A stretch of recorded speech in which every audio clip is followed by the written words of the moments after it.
what things are kind of coming next for Redacted? Oh, I have this super exciting, this super dope project we're building on top of Redacted called Hidden Hand, Okay. which is what we've all been working on, focusing on over the past little bit. And one thing people often talk about is like, how do you bring utility to the token, right? Like, what Right. is like the reason I would buy this token? And the other thing people have been saying is like, why don't I just buy CVX if I want to vote on convex? Sure. So this is a bit of a deeper like channel.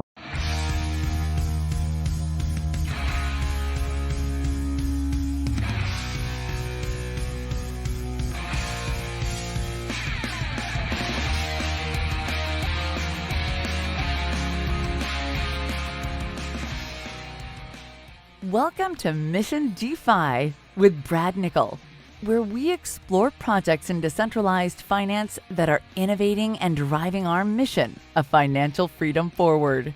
Thank you for listening. If you like what you hear, please subscribe, rate, and review Mission DeFi and spread the word by posting a tweet to the show. All opinions expressed by Brad Nickel or his guests are their opinions and do not reflect the opinions of Black Knox, Material Indicators, or any other affiliated organizations. You should not treat any opinion expressed by Brad Nickel or his guests as an inducement to make a particular investment, follow a particular strategy, or become involved with any project. A project being featured on the show is not an endorsement of that project in any way. This podcast is for informational purposes only. Now, here's Mission DeFi with Brad Nickel.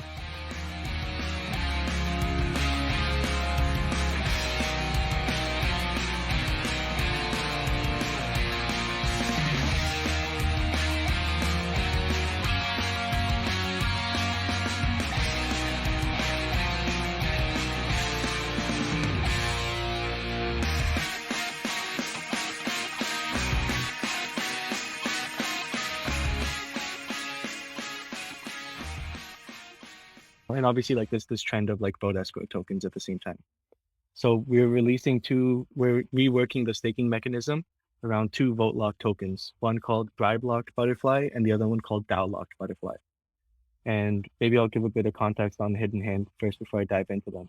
Sure. So today I'm excited to have on the show Sami Tannir from a project that, disclaimer, I'm an investor in, as well as one I'm pretty excited about, and that's kind of been burning up the DeFi scene over the last few weeks, and that's Redacted Cartel. And Sami is here to tell us all about Redacted, how it got started, and what it means for the marketplace. But let's start first with Sami telling us about yourself and how you ended up in crypto and DeFi, and why you ended up in crypto and DeFi. Yeah, thanks for having me, Brad. Yeah, I wish I had a super long story here, but I've not been on this earth for too long. So recently like was in university and stuff for economics here in Toronto. Decided like university was not the best path for me, but luckily they have a really cool postgrad program here in Toronto. And, postgrad typically means that you finish your undergraduate degree and then you go do your postgrad. But this was when Ethereum was like $200 or something and they needed people to sign up. So it's a blockchain development postgrad program here in Toronto, which basically teaches you the whole nine, everything about crypto, learning solidity, all that sort of stuff. So Holy crap. decided like, yeah, it's really dope. So When decided I to dropped out of pursue. college, there was nobody offering me a postgrad program. That's Yeah. freaking awesome. Exactly. So I decided, yeah, no, like not university, but to go forward with this program. It was only a year long. Did that, and then obviously that was when like things were starting to pick up again. Started working as an analyst for a few different layer ones firms, all that sort of stuff. Most recently, like sort of ended like the research stuff with like, and then Nice. obviously, yeah, as like a contributor there, not like working there, but then like contributing to some other DAOs and really got some like good hands-on experience and decided to start launching stuff. So we have this project called like New Order where we sort of like incubate projects and launch stuff. And then that was sort of like the birthplace for Redacted, right? Where we sort of started working on like this own fork, you could say. We're an own fork and we're proud. But yeah, I mean, What? that's like the quick background. Yeah. So wait, real quick, let me backtrack a little bit there. So you said you're working for some other DAOs. Can you talk about kind of the other projects you were working with? Yeah, I mean, I was contributing to a few different ones, like obviously like Olympus, Sure. was working there. There's another really cool DAO that I'm a part of called like Kraus House, which is like an initiative to generate enough revenue and get like a fully functional DAO operational so that you can buy an MB, it's a pretty ambitious goal, but Yeah. like with Redacted, you can tell I like doing ambitious stuff. And yeah, and then, like I think some of the other big names like Badger DAO and stuff I've been helping out with. So So I you, try to, I stay mostly DeFi focused though. so you came out of the post grad program, and you said for a year you were learning Solidity, how things function, that kind of stuff, and you kind of just jumped into kind of analysis, working as an analyst and dabbling in all these projects and helping out where you could. And then you mentioned it almost sounded like an incubator. What was it that you said? I didn't catch it. New order. New Order. Oh yeah, okay, absolutely, yeah. And that's where a Redacted Cartel was formed. Yeah. So maybe like a bit about the New Order then. Yeah, yeah. So that's another project that I'm one of the co-founders. It's an incubator DAO, and like the goal is to make like the Y Combinator of DeFi. So sort Nice. of like this decentralized network of resources and founders where we help like people get their ideas from like 0 to 1. Now, obviously, it sounds crazy when you just like when you don't have anything shipped and you just go and tell people you're going to do this. So one thing we decided to do was like each one of the founders sort of came up with an idea for a DApp, and we decided to ship it under this like umbrella, you could say, to sort of show the world that like we're trying to ship like some cool stuff. So Redacted is my project. So does New Order take New Order provides resources, and then does New Order get an allocation of tokens from the project that you Yeah. incubate? How So does that work? yeah, so it doesn't invest in stuff because it's a public and permissionless DAO, so they don't write like checks, but rather like they substitute like venture capital for like sweat equity, right? Sure.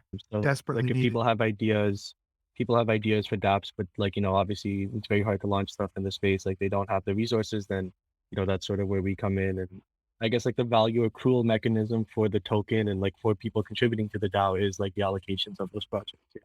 Very nice. That's very cool. What were the, just out of curiosity, are the other projects that your other founders launched, are those up and running, or are those still in development? No, those haven't launched yet, but the other one is Optify, which is a machine learning powered yield optimizer. So, with most yield aggregators, you put up a strategy. I'm also helping out there. You put up you put up like a strategy to the DAO, they voted in, and then the vault executes that strategy. But with Optify, what you do is basically you create Python adapters to different protocols, and then it uses this like novel machine learning engine where every 5 minutes it can do a search across all of DeFi for like the highest yield, like 2-step, 3-step strategies, even across chains and stuff. So the vault can actually update every 5 minutes to like the highest yield strategy right now. Awesome. And then, yeah, that one's not launched yet, but that one's super dope. And then the other project is H2O, which we're doing with Reflexer Labs and Ocean Protocol. It's kind of like a co-incubation between all of us. And the goal of it is to create a stable coin that's collateralized by data. Well, it's not a stable coin. It's like RAI, like an unpegged stable coin, a stable currency that's collateralized by data from the Ocean marketplace. So that's Wow. the other project. That sounds like a hard climb. That one sounds, it sounds fascinating, but it sounds like it would be difficult to make happen. Yeah, well, I mean, I think with that one, like, we got to start with like, it doesn't just get there overnight, right? Yeah. Obviously, there needs to be more developments with RAI and how that system works. And then obviously with Ocean as well, right? We're all early stage projects in the grand scheme of things. So we'll get there eventually. We have some really smart like data scientists on it, and we're working with like a few different like universities and stuff like that. That's cool. Yeah, we'll get there eventually. Just real quick, like a lot of the people that listen to the podcast have ideas for projects, or they're getting started in this world. You've had a rapid ascension from that postgraduate program straight into, not straight in, obviously you worked hard, but into not very long after having an incubator and one of the most talked about projects on DeFi. Obviously you're a smart person, you're hardworking, you're driven, you're creative, but were there steps that you took along the way? Was it getting to know people and networking within kind of the DAO world that really allowed you to kind of just march forward? Or was it just kind of like, I'm going to do this, I'm doing it, and that allowed you to kind of get to where you are? Yeah, I think this is one of the, not to talk too much about the order, I know we're talking about Redacted now, but it's one of the reasons that I decided to launch, like work on the incubator, because, like it's really hard, especially with all the noise that's in the market right now. Hopefully just in the sense of like building and stuff, like we go into a bear market, but like, when things are going crazy and everyone wants to enter the industry, like no one knows if you're legit. You consider things like anon culture, this shift to like working online, like the truth is that it's not as collaborative of an industry as we all want it to be, right? Which is unfortunate. So what that really means is that you have to take your own initiative and you have to learn things by yourself, which, like the truth is like, you're just going to have to suck up to the gas costs and learn things yourself. There's no better way of learning things than using them. So, I think I spent like a good amount of my time, obviously analyst, like, those are the roles that like you learn everything about the industry. But like beyond that, like, I think I spent a lot of time before making that leap of faith to like becoming a founder and stuff, sort of just like familiarizing myself. And then what happens is like when you take on the initiative of launching something or like heavily contributing to a project, you meet cool people, right? Like I met most of the team for Redacted from some of the other DAOs I was working with. And then, like when you like take the initiative to actually launch something, like people want to partner with you and network with you and stuff. So that's when I met like a lot of other people, right? But I think there's like steps to everything. You have to, no one's gonna like hold your hand through this stuff. Also, like, if you're new to the space, like I wouldn't trust anyone to sort of hold your hand through a lot of this stuff, right? Like you have to really take that initiative yourself and learn things on chain before, you feel like comfortable like deciding what alley you want to pursue and stuff. Well, that's really cool. That's great. So you guys, you came up with this idea. What was kind of I guess we should start with what Redacted is, and then we'll get into kind of the origin of how you kind of thought through the process of launching this thing. Yeah. So I recognize for sure that like Redacted is definitely not like the simplest concept for a lot of people to wrap their heads around. But the quick TLDR, and I'm sure we'll dive into it, is that it's an Olympus sub DAO, which means that it's like a approved Olympus fork that's tailored and has a more focused vision on influential governance tokens and accumulating revenue and governance power across all of DeFi, rather than, Olympus's goal of accumulating or making like a reserve bank. So it leverages the concept of PCV and POL, protocol control value, and protocol owned liquidity to it leverages those concepts for a different mission, right? Which is like, accumulating DeFi governance power. And so the idea is that the treasury, the project of Redacted Cartel is out actually buying up critical tokens that are critical to the liquidity of all of DeFi, right? I mean, is that essentially kind of what you're doing, trying to get into a role of governance and leverage in other projects?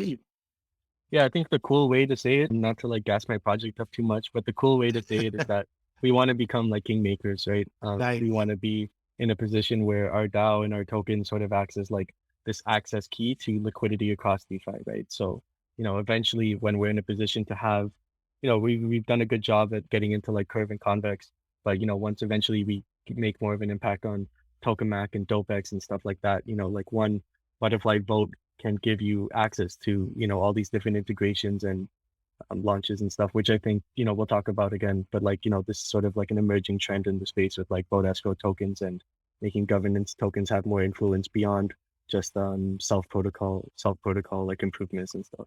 Right. So why don't you walk folks through, we've had a couple of discussions on our other show about Curve and the Curve Wars and Convex's role in that, but can you kind of walk people through a high level, what that is and why it's so important to DeFi and why you all wanted to start there and be able to be potentially kingmakers in that world?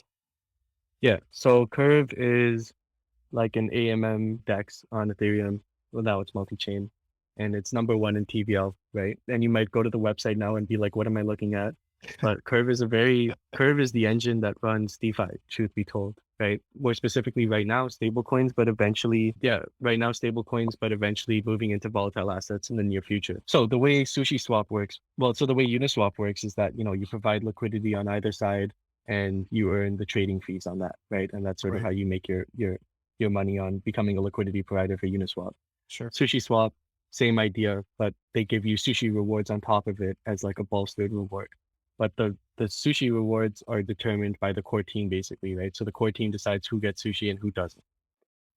Then Curve comes along, and while it doesn't use the same 50-50 LP position sort of thing that like Uniswap and SushiSwap do, Curve has a mechanism called vote escrowed Curve, where if you take your CRV and you lock it up for whatever, anywhere between a week to 4 years, you can dictate where the CRV rewards go to, right? And you might say, why is that important? So if I'm a big liquidity provider, and all of my money is like LPing for the MIM 3 curve, whatever LP. Then what I want to do with my CRV is lock it up for extensive amounts of time to not only earn more rewards, but also to make sure that any CRV emissions that are coming out to benefit LPs like Sushi are going towards my LP.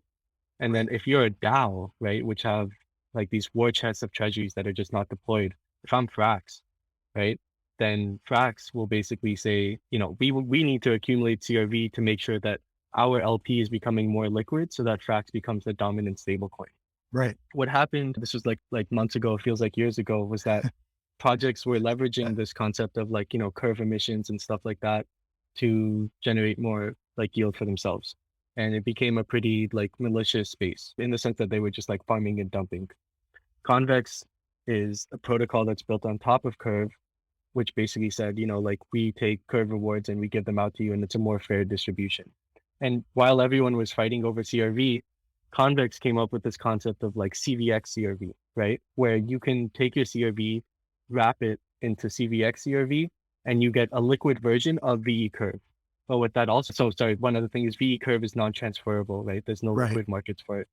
So what happens now is that you get your CVX CRV, you get all the yield and bonus rewards and all this sort of stuff of the VE Curve, but it's tradable, it's liquid. And what was happening is you can't redeem that for CRV, obviously, because it's locked. So what was happening is that between the fees that they were generating on the yield farms, between the CVX, CRV, and all this sort of stuff, Convex ended up like accumulating over 50% of like the Curve supply, right? Right. Because they made it more flexible for people that wanted to have Curve to be able to have it from Convex as opposed to the way it works if you're directly on Curve. Exactly. And, okay. And you have your LPs on Curve, you just put them on Convex, you get even more rewards and stuff like that, right? Nice. And Convex basically won the Curve. And they introduced this concept of they helped introduce this concept of a whitelist to keep out malicious, where basically like Convex decides if anyone else is even allowed to participate in the Curve governance, which has its ups and downs, but that's the current situation with Curve. So now you have Convex, right? CVX, now you can dictate not only where the Curve rewards go to, but also where the Convex rewards go to, right? So now projects are fighting over CVX so that they can lock up the CVX and dictate like where those rewards go to. And Convex is slowly building out like, integrations for Frax and some other DeFi protocols. And it's the same idea as Curve, but now it's like you can lock up your CVX and dictate like, Frax, Curve, and eventually other projects on top of like CVX rewards. So essentially it gives projects and LPs the ability to control where the liquidity ends up, which is obviously absolutely critical to the survival or ability to grow of most projects in DeFi, right? Liquidity is the linchpin. And so Convex built a layer on top of Curve that gives it some flexibility and also gives it more rewards. And then the concept of bribing came into the picture. And can you kind of expand on that a little bit? Yeah. So, So a lot of protocols don't own CVX, right? Right. And I took my CVX, I locked it up. Why should I vote for you? Why should I say that the rewards should go to you? Right. Frax, I'm just going to keep on using Frax as an example here. It's great. It's one of my favorites. Actually, no, let's use UST for Luna because Frax is a bit of a different situation. Let's use UST. They want UST to succeed on mainnet and be liquid and all this sort of stuff. But there's no incentive for me as a person that's locked up my Convex to vote for them, Right. So what Luna has to do is give me Luna rewards, right? In order for me to vote for them. And all the other projects are also issuing their governance token through Convex, through this platform called Vodium, where basically saying like, lock up your CVX, vote for us, and we'll give you those rewards back. Right. Well, vote for Luna, we'll give you Luna. Vote for Frax, we'll give you FXS. Right. And this is the way that they make sure that their stable coins are liquid on these platforms. Now, what's caused like sort of, this was always been going on, but what's caused like this elevation of like focus on the Curve wars is that Curve is now even more flexible and can support volatile governance assets at the same time. Right. So it's no longer just stable. Yeah. Well, they're like soft launching it, right? So there's a few of them that have like pools, but what happens then is like now it's not only the stable coins that are fighting over Convex rewards, but it's every token in crypto because Curve is the most liquid exchange. It is the most efficient. It is arguably the best AMM. right? So everyone is going to be launching curve pools and trying to make sure that they're getting CVX and CRV rewards, right? Right. So people are sort of like looking into the future in that sense. And on top of it becoming a more competitive space for stable coins to get rewards, now it's even more competitive for like now, like there's a whole new set of players. Majority of DeFi is coming in and trying to make sure that they also get rewards, right? So that's been the reason that I think people have heard Curve Wars since Curve has come out, but that's the reason why it's picking up more steam again. Right, right. That's one massive single point of failure, but that's not the point of the discussion today. But so you guys were trying to come up with ideas that of the initial projects you wanted to launch for New Order. That's right, New Order. Yeah. And how did this one come to you? Were you just kind of looking at this whole thing, this insanity of convex and curve and everything that was going on, and you wanted to figure out a way to leverage it, or was it one of the things that kind of struck me a second ago when you were describing how you were describing it as kingmakers is it's an interesting way to think about it and describe it, because at the same time at New Order you're kind of helping hopefully to make powerhouses in DeFi through kind of this incubator model. So it's kind of an extension of that, but on a different level. Did it Yeah, I come think about just from that, or? no. I think like New Order and Redacted have their own separate missions, and it wasn't like I don't think like obviously yeah, I don't think like they're as correlated as that, you know, like I Okay, think Redacted or New Order wants to launch like projects that make a lot of sense and are like hence why Redacted came out. But it wasn't too like they don't like play off each other in that sense, you know. got They it, don't like Redacted is sort of its own project, New Order is sort of its own project. got it. And same with Optify and H2O and all these other ones, you know, they sort of like their own project. And they network through New Order and stuff like that, obviously, right? But yeah, I would say actually like the better way to look at it might be like I was always like super into Olympus. And I think Olympus makes sense, you know, like accumulate stable coins, become this reserve bank, unpegged like reserve currency, right? In DeFi. It's a dope mission and I think it'll do good, right? Right, Despite what's going on right now. And what was very evident with all the amounts of forks that was popping up was that Olympus can't scale at the scale it needs to, right? Now there's a reserve currency on Solana. Now there's a own fork that does this and an own fork that does that for NFTs and metaverse and stuff. And what's really important is that the curve wars are like a very lucrative thing which Olympus could not miss out on. You know, like no project should be like fading the curve wars per se. right, right. Right. And I was always thinking about ways that we can launch something and do it in a bit of a unique way.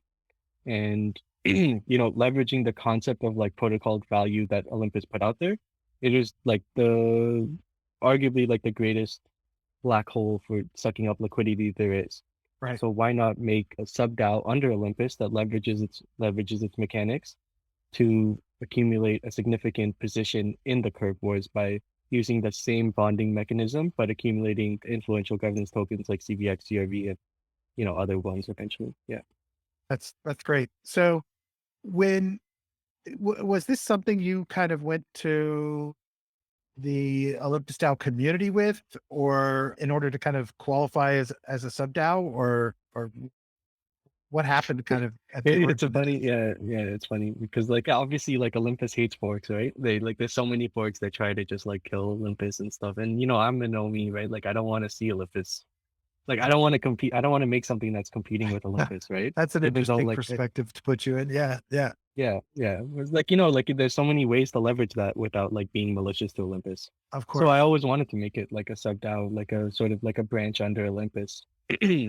And you know, like even though it is from a technical perspective right now, at least a exact replica of Olympus, obviously there's a much different vision and mission, and the way we operate is a lot different than Olympus and stuff, right? Right, And it also helped Olympus see through that, you know, like forks can actually benefit Olympus and not just, you know, try and steal market share off of them, right? You know, if we win, Olympus wins and vice versa, right?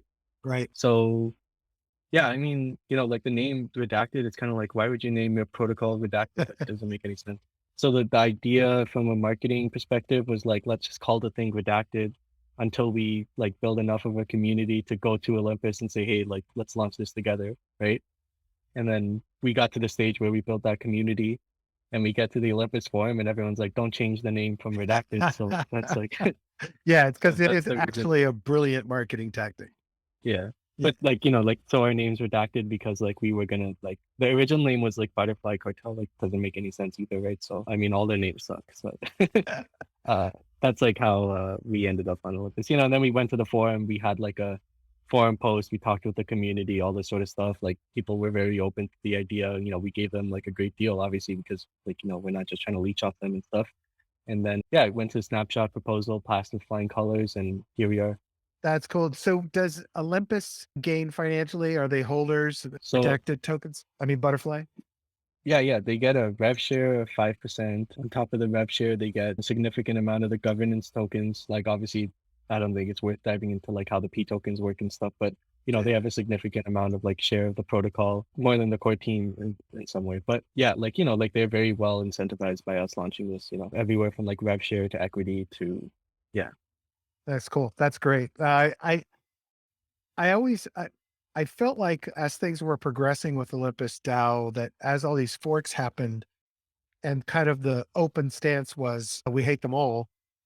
I always felt like there were probably opportunities there for different models that didn't necessarily compete that could potentially leverage it. So I was excited to see that it was a sub DAO at that point. So, but you guys actually built it and launched it before you came to Olympus DAO to propose it. No.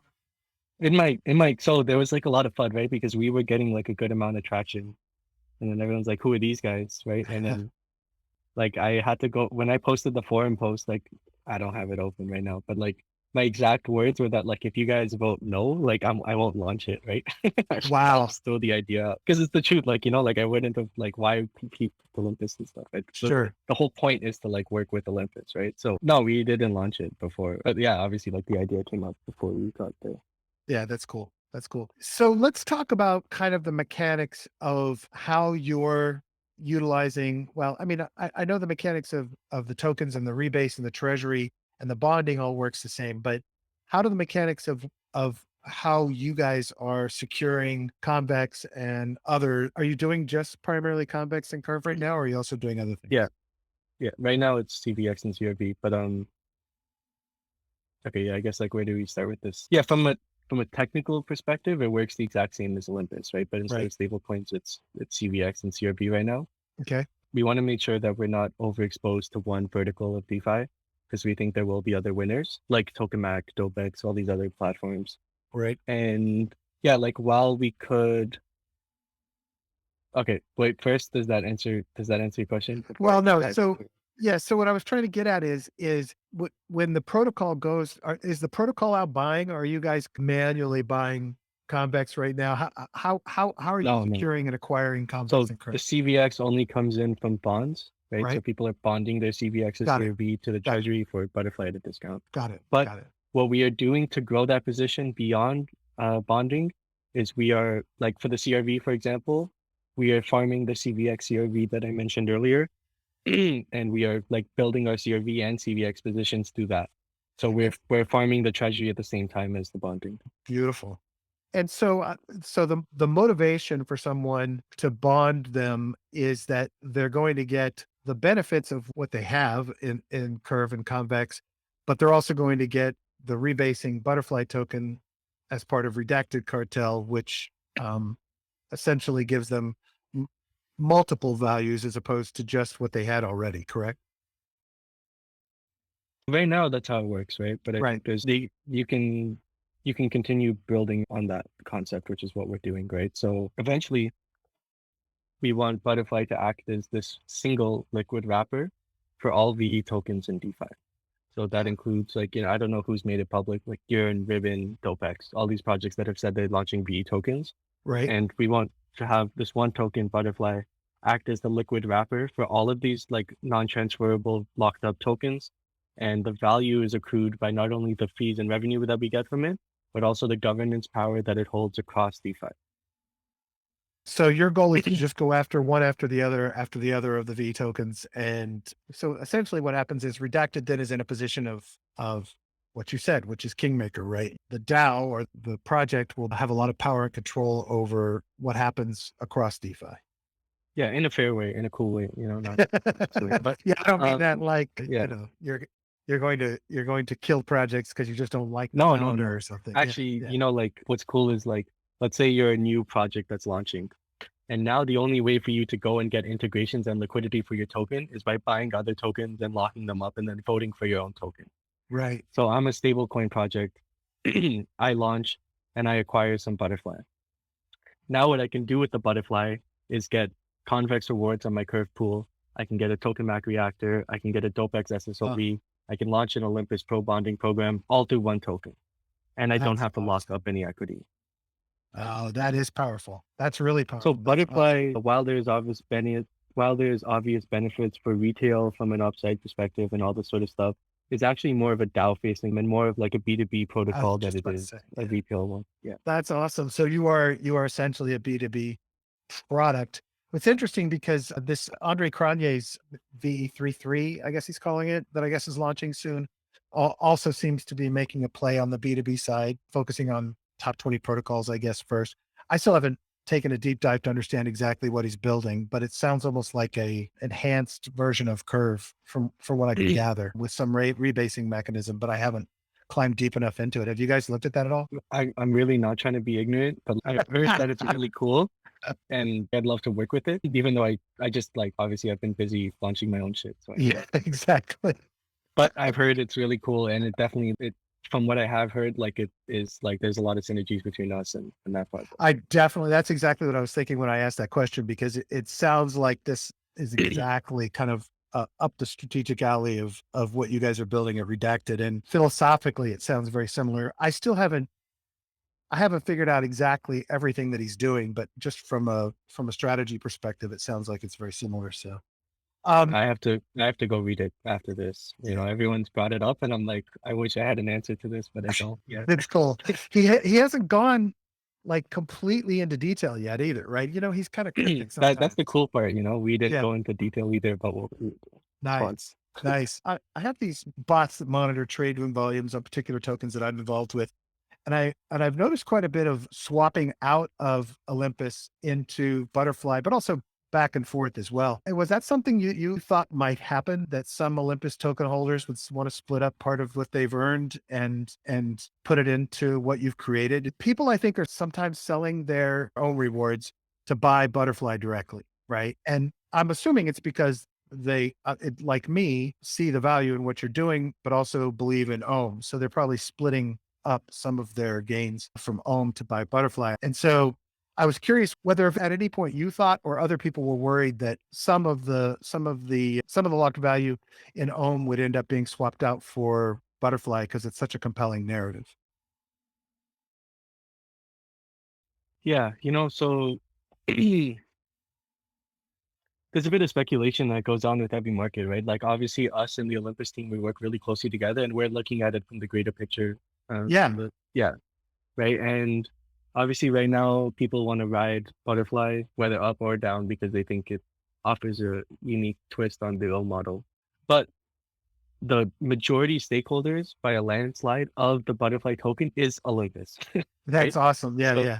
So if you are already involved in the Ohm ecosystem, you are extremely exposed to the Butterfly token. But like, this is the thing, right? Like when we launched, we did a lot of initiatives, not to like put that down like immediately. Like, yeah, there's 100% people doing that and it's caused some issues, but we're all working through it. I think one of the issues was that when we launched, we thought it would be a good idea to create a liquidity pool against Ohm to sort of like build this like reserve currency narrative and show that projects are like trading against Ohm. But that was just, not that it was a failed experiment, it worked for us, but yeah, it was working for us. But yeah, like, you know, obviously like what happens then is like the only way to acquire Butterfly is actually to trade Ohm for it, right? Right. You know, we're learning as this goes. We chose to take this initiative on and be like the first movers on it. And we're learning as it goes to like keep on strengthening our relationship and make sure that there isn't too much overlap. Yeah, and look, I didn't want that to sound like a gotcha question. It kind of just came into my head as I was sitting here because an alert came in while we were sitting here talking. So I'm not trying to infer that that Butterfly will take, you know, away from Olympus. It's obvious that your mission is to strengthen Olympus and to provide more value and revenue back to the protocol. So I was just curious if that had kind of come up during the course of this. It's facts, right? Like it's a fact. And like no one was like, we weren't trying to intentionally do it, but you live and you learn. We're both very agile projects, and we can make changes Yep. on the go to make sure that it keeps on working out. Well, and that's I think in the long run, like, it's been beneficial for the protocol more than it's hurt. absolutely. I think it's an overall benefit, obviously. And as a holder of Foam, I'm ecstatic that there is a sub DAO doing kind of things that you're doing. And I'd like to see more of this for Olympus, frankly. So It would be dope to launch like a sub DAO focused on like metaverse or something. yeah, Just sub DAO that's focused on multi-chain exclusively. There's so many ways to do it, like something like Ohm with an ambitious goal like that needs to be a multi-token ecosystem. totally agree. And I think that I think we're kind of hitting that stage, and we can talk about this a little bit now with Olympus, where the community had already voted to reduce the rebase rewards, right, over the course of this month. And I thought that was a smart thing to do. And I've remarked that a community willing to do that obviously believes in the protocol strongly enough to understand how this all works and how that benefits them as opposed to harming them, which, on the surface, most people would be like, wait, why would I do that? And I think it also shakes out people that were weak anyway.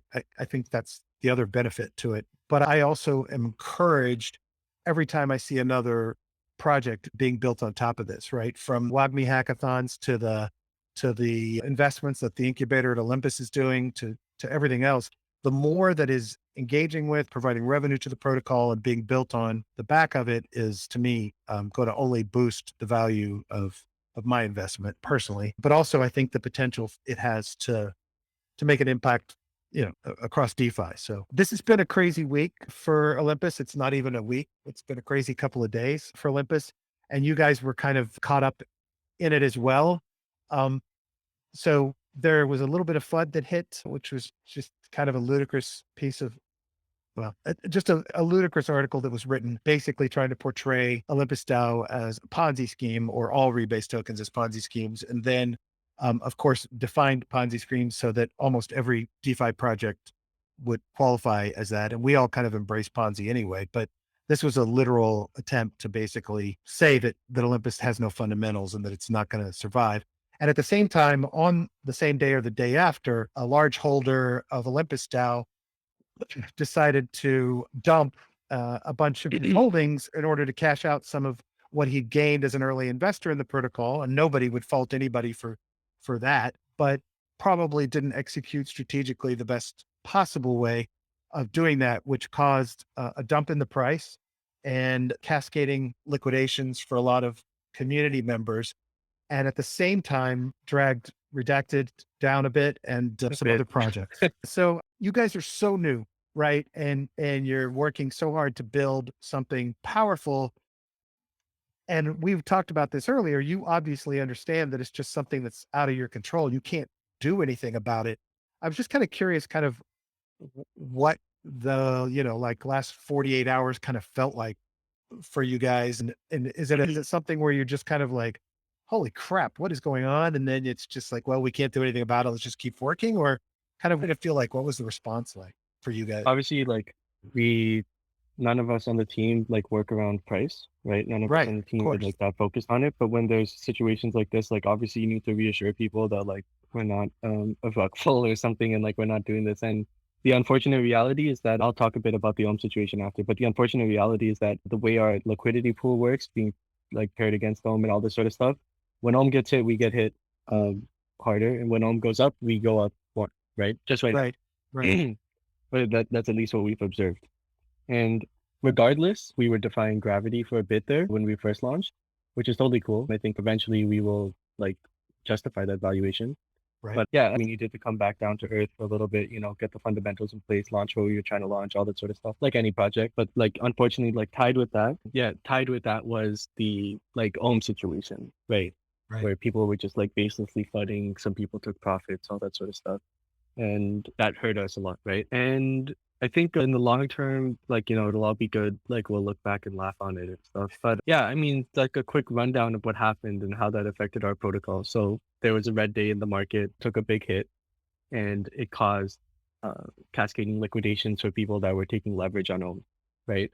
And the protocol got hit pretty hardly. And because Ohm was dropping in value, that meant that our liquidity pool in real time was dropping in value at the same time as people selling, right? Which was unfortunate, but I mean, what are you going to do? Right. And then, a few days went by, people were getting scared, panic selling, stuff like that. And then there was like, FUD started emerging. And then like, obviously like that whale sold, which just like hurt even more. But, and again, all those sort of things, all those liquidations, anytime someone sells home, it reflects on us. The good news is that we didn't do anything wrong. Like we are tied to Olympus till the end, we are Right. always going to work with Olympus. And if we get hit because they got hit, like, so be it, when they go up, we will go up too. Right. So, like we're willing to, like, at least as a core team, we're willing to thug it out. We know that there's ups and downs on every ride. And, like for us, it's all good. We have a bunch of dope shit that we're going to ship. We're getting the protocol in the place where we can be less dependent from a liquidity perspective on Ohm, and we're learning our lessons, like we are constantly building, I don't think we're in a dire situation where we have to fix things immediately, like us or Ohm, like it's not the end of the world here, like, Yeah, you there don't was have to a, have a knee-jerk reaction to like dramatically change something just because of this circumstance. yeah, and we know what we're building, the nice people often compare, I'll just bring this up. People often compare Ohm to like the shit that was happening with like Zai and empty set dollar and stuff like that, like these algo stable coins. Right. Like regardless, like our treasury is still the same as it was before the crash. Actually, it's gone up in terms of like people bonding stuff, right? Right. So like the benefit of PCV and POL is that people people can speculate on the token all they want, but they cannot change the fundamentals or the engine that is like driving this protocol, Right.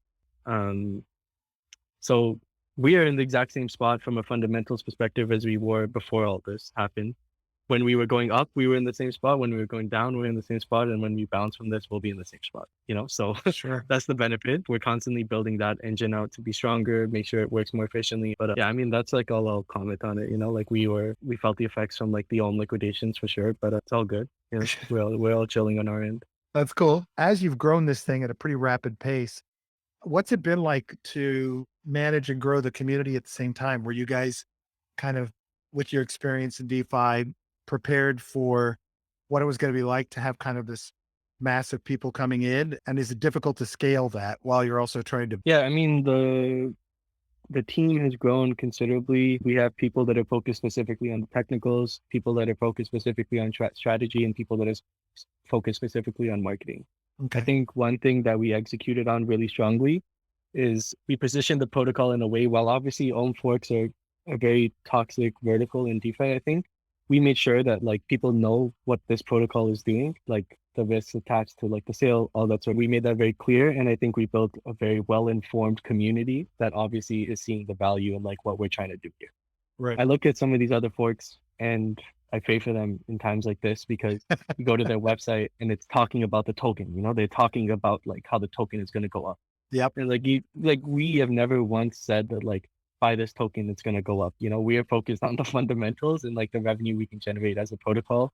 And the butterfly token is the governing token of the system. That's just the way it is. Right. So I think like from that perspective, we've been able to build like a really strong, well-informed community and attract like the right people. So the good news is like on top of like, managing community and stuff like that, like we don't have idiots in our. That's awesome. Yeah, we have people that like know the game, know how this works, know what we're trying to do. Yeah, like I think I hope that answers your question. Yeah, it does. And I think one of the things that attracted me immediately to the project was how much you guys expressed strategically in your documentation from the beginning. When I'm first kind of looking at things, it's like, oh, okay, they're really putting out here what the mission is, why they're doing it. It was obvious from the beginning that this was kind of a smart play. And I think it's interesting that you talk about the fact that you don't have a bunch of idiots in your community, because, that's actually one of the things I look at when I'm looking at a protocol for my own portfolio is I go and dive into that community. And if the community is just garbage, shilling and whining and crap, I'm walking away. Right. So it's actually, I think, one of the strongest marketing tools is a community that's actually taking things seriously. I mean, obviously, if you look at the Olympus style community, it's impressive and powerful and a great place to hang out. So it's cool that kind of laying that groundwork first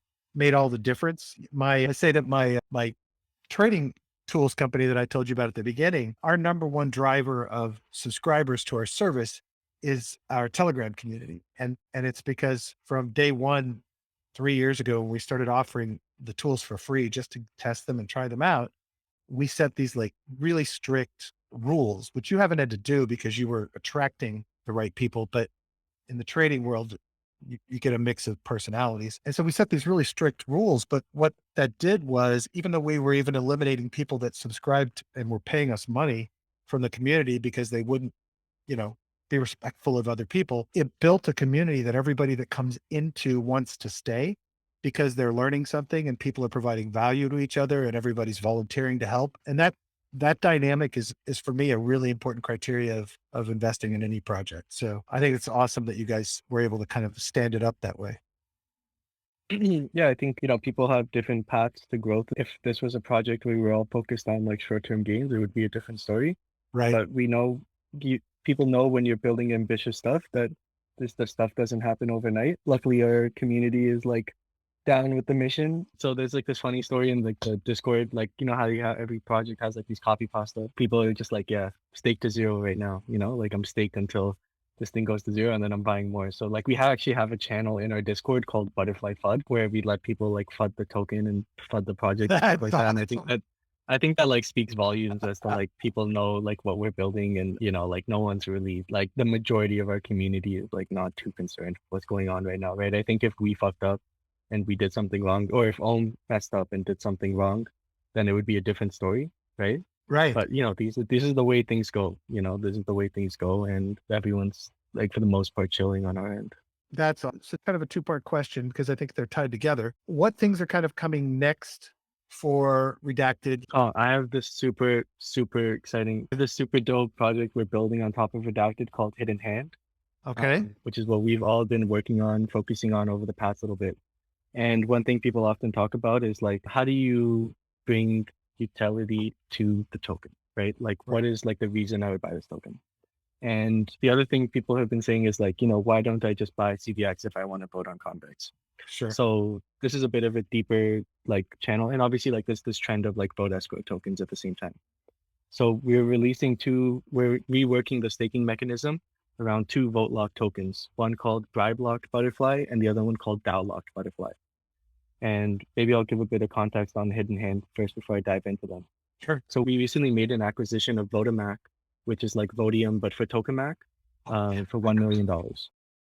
That was like an astounding thing that a protocol this new was already making an acquisition. Yeah. So we acquired Votomac, and the idea was to, like originally it's like, yeah, we're going to not only be like a leader in the Tokamak wars, but we're going to be like the facilitator of it. But we're turning Votomac into Hidden Hand, which will be an open source, like public marketplace for bribes for all VE tokens. And the protocol will take a fee on all bribes that go through this marketplace. So let's say you're Lido and you want to create a VE Lido where layer ones can bribe Lido holders to vote for you, right? But that layer ones want to bribe Lido holders to include them in Lido's ecosystem. Or your DopeX where you have VE DopeX where projects want to bribe token holders to get SSOVs for their token. We are going to create like an open bribe marketplace where any project that has a VE token can, like create a marketplace for other projects to bribe their token holders. So, so and there will be like bribing as a service. Bribing as a service, yeah, exactly. There will be like a 4% fee that's done on all bribes, similar to how Vodium works, and those fees will be split 2% going to the treasury to increase the backing per token, and then 2% to anyone who's just locked up their butterfly. So you will have like a whole new diversified revenue stream, cash flow of bribes that's just coming to you for just like locking up your butterfly. So by locking up your butterfly, you mean staking or actually locking it for a period like curve? Yeah, locking it for a period like curve. Okay. No more awesome. staking. No more staking. Wow. And yeah, so wait. Let's read. So you're eliminating. Wait. That's pretty big. You're eliminating staking, and it's going into this locking model for using. Just like in general, you just lock your token to the protocol. Yeah. And on top of you getting the rebase rewards and stuff like that, you'll be getting the stream of. Okay. I just wanted to make sure I understood. Okay, go ahead. Sorry. I was interpreting that differently. Go ahead. Right. Wow. So if you are a retail trader and all you're interested in is making money and all this sort of stuff, you're good. We got to lock your tokens into BL Butterfly, right? And you'll be receiving the bribe rewards. Now, let's say you're a DAO that's more concerned with accessing all the governance power that we have in our treasury. You can lock your tokens for DL Butterfly, DAO locked Butterfly. And this is more of a business facing product, like that B2B thing I was mentioning, where let's say majority of supply is locked up there, 80% or whatever, and then 20% gets locked up into DAO locked Butterfly. In theory, it doesn't matter if we're trading 3x, 4x above the treasury, right? If 1/5 of the tokens is locked up here, then you get all that CVX voting power for yourself, right? So I forget what the projections are because I'm kind of just rambling right now, but in a very simple sense, there's a way where it's let's say we're trading 2x, 3x above treasury, and then 20% of tokens get locked here, you'd actually be getting 2 convex votes for the price of 1, right? Wow. So that's actually a more efficient way for DAOs to access convex votes and all the other governance tokens that we hold by locking the tokens up in the DAO locked Butterfly. And then these two products sort of play off each other, where all the meta governance that the BL Butterflies are not accessing is going straight to DL Butterfly, and all the bribes and revenue and all fees and stuff that would be going to the DL Butterfly holders is pushed as a booster to the BL Butterfly. So DL gets more voting power and governance, and BL gets more fees and bribes per token. Holy crap, that's brilliant. Yeah, that's that's what. How did this idea come about? First of all, did this idea come about before you bought Votomac, or did it come as a result? But this is the reason we bought Votomac. Yeah. Holy shit, that is brilliant, man. Yeah, that's the game. That's what we're going to be doing. Well, I was waiting on the DCA. I don't think I'm going to wait much longer. We need it. Holy but no, I mean, I'm just playing around. But you know what I mean? This is the stuff we're doing. We don't really care what happens. Yeah, that's phenomenal. I think that's going to push a flood of interest your way. Yeah, we hope so. I think cash flow is king, right? Everyone wants cash flow. Sure. And if we can set it up in a system where you're earning so much in other tokens and all this sort of stuff, you're earning so much that your cash flow can outweigh any PA that comes from a rebasing token that's not backed by stables, right? That's obviously a huge value add to us, and we can still play the meta governance game for the DAOs that want to get involved with our protocol by just giving them exclusive access to that. Yeah. No, that's and look, you're making the DAO's life easier, right? You're making them, because they don't then have to chase everything all at once. They can do it all in one place. Exactly. Yeah. Wow. And we have some pretty cool integrations for setup for Hidden Hand, which I won't give away. Obviously, one is Tokamak, right? Sure. You bribe token holders to vote you in core reactors and stuff like that. We're not going to be doing convex bribes just out of respect for Rhodium and stuff. Oh, that's nice. But we have a bunch of other dope projects. As you know, every project in DeFi is looking at a vote escrow token. Sure. So yeah, yeah, exactly. we're gonna integrate all of them, and it's gonna be dope. How many people on your team? There's 10 people. Is it mostly devs or is it a mix? It's I'd say it's actually a 3-way split between devs, strategy, and BD, and then marketing. Nice. And what are you doing day in and day out? Are you writing code? I mean, I know you learned Solidity. I didn't know if you were actually an actor. I choose not to write code. Good. Yeah, I choose not to write code. I kind of do everything. You're running the show, setting the strategy. I'm not a dictator over the protocol. We take basically everything to the DAO, to governance to vote on, but I help oversee strategy, the technical side. And the things that get to the votes, right? Yeah, I kind of oversee I'm one of the co-founders. Sure. No, that's cool. I'm not trying to corner you on that. I'm just curious. That's all. So who else? What's the other co-founder or co-founders? The other co-founders is Real Canando. He is more the technical co-founder that's more focused on ops, and he will be overseeing the Hidden Hand project, because that's going to be an extremely crucial part of this project. Yeah. And then the other co-founder is Never Defined, who's another technical person, but he's more focused on Redacted and the butterfly token stuff. And also has a great name. That's funny. Never Defined. Yeah. How long ago did you guys have the idea for Hidden Hand? Is this something you kind of have been planning from the beginning, or was it kind of something that was oh my God, this just takes us to the next level? I'd say it was an idea we had maybe a week after launch. Oh, wow. Okay. Yeah, a week after launch when we decided.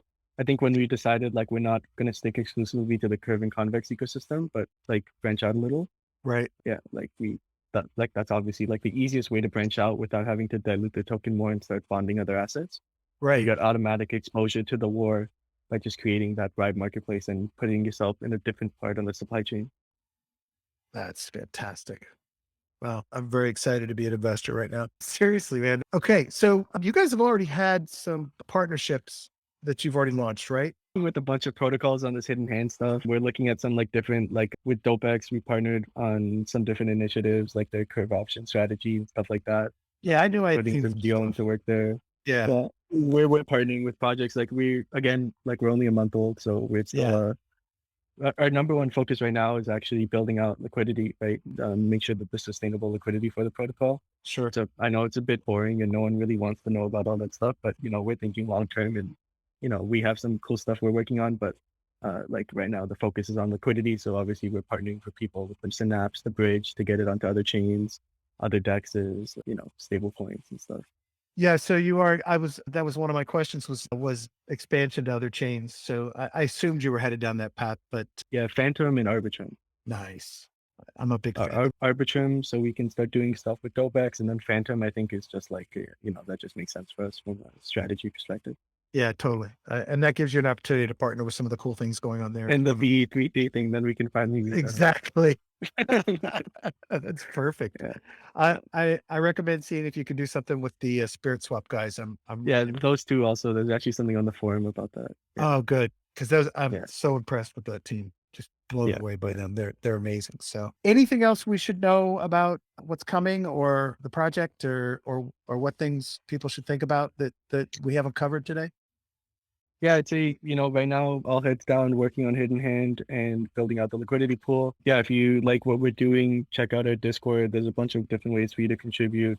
Team's growing like anything. So, there's a bunch of different ways for you to get involved.